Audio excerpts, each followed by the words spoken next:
Hi, it's Elizabeth Hancock with Beyond You Coaching. Today I want to talk about emotions and how we can learn to control our emotions through greater self-awareness. Now, before we can get into emotions, let's first understand that everything begins with a thought.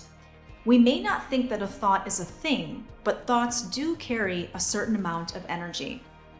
For example, Japanese Dr. Masaru Emoto is now well known for his experiments on intention and thought as it affects water.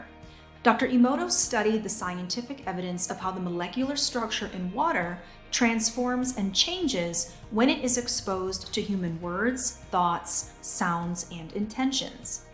It was found that thoughts of love show a symmetrical crystal with beautiful shapes and patterns. Conversely, when thoughts of hate and disgust were concentrated on the water, the crystalline structure appeared very chaotic, disfigured, and distorted. If you're interested in learning more about these water experiments, check out the link below in my description box for more information. Now, in a similar vein, a book called The Secret Life of Plants has shown that plants flourish in positive surroundings with pleasant music and high vibrations. Many tests and experiments have been done on plants over the years to clearly indicate that they show signs of stress and even pain when confronted with negative thoughts and intentions to harm it. If you're interested in learning more about plants and their energy awareness, you can find a link to the book in the description box below. Now, one more obvious example of how our thoughts affect our environment can be easily seen with our sensitive pets and young children at home. It's been said that if you want to know what energy you are giving out, just look at how your pets and children behave. Are they calm and peaceful, or chaotic and frenzied? In most instances, we can get a fairly accurate picture of our energy composition by seeing how our animals and children reflect their energy back to us. Therefore, it must be understood that thoughts are indeed very potent, and they do affect not only us, but also our environment. Which brings us to emotions. What are emotions? Well, emotions can be understood as juicier thoughts. When a random thought crosses our mind and we choose to pay attention to it, we can say we are giving that thought life. We are inviting it onto our stage and asking it to perform for us. In this way, we energize a thought and we can call it an emotion. So for example, a thought about a missed appointment is just a thought about a missed appointment.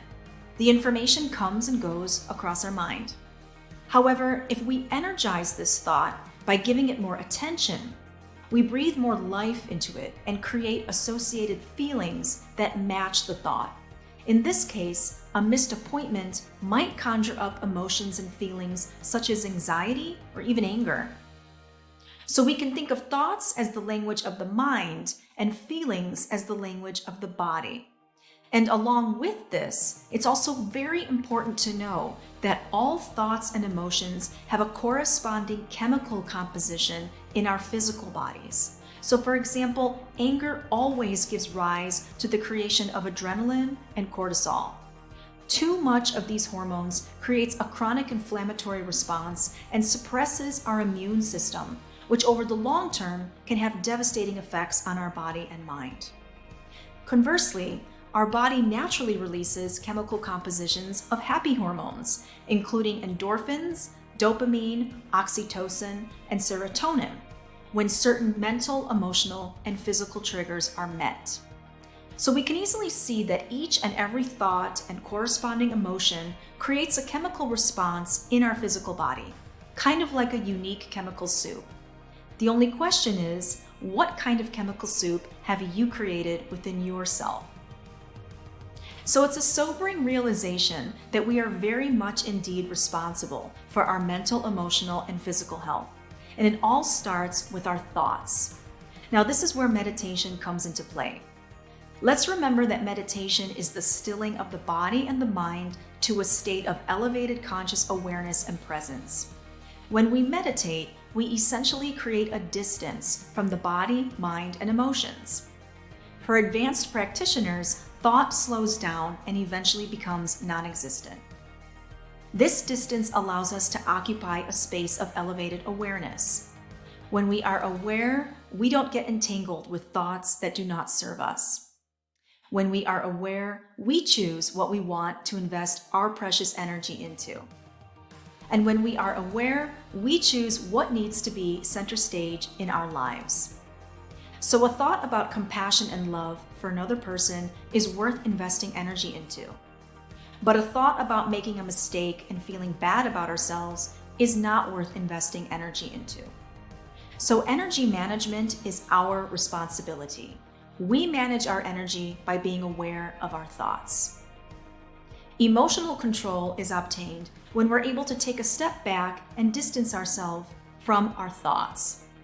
So if you want to be less emotionally reactive and more cool, calm, and collected, meditation can help create the distance you need to be able to make smart decisions on what thoughts to focus on and what emotions to energize. So I hope this helps in understanding that it's not only possible to distance ourselves from our thoughts through meditation, but it's also possible to choose where we want to invest our energy. The practice of meditation empowers us to choose what response we want to give to the world. So let me know in the comments below if you've been able to catch a thought and consciously decide to not engage it into an emotion. Let me know what circumstances you found yourself in and share your experience of being in control of your emotional response below. I would love to know. If you enjoyed this video, please hit the like button and share it with somebody who can benefit from learning about how to control their emotions. If you're interested in learning more about the mind, personal growth, and higher awareness, I invite you to subscribe to my channel. Thank you so much for watching.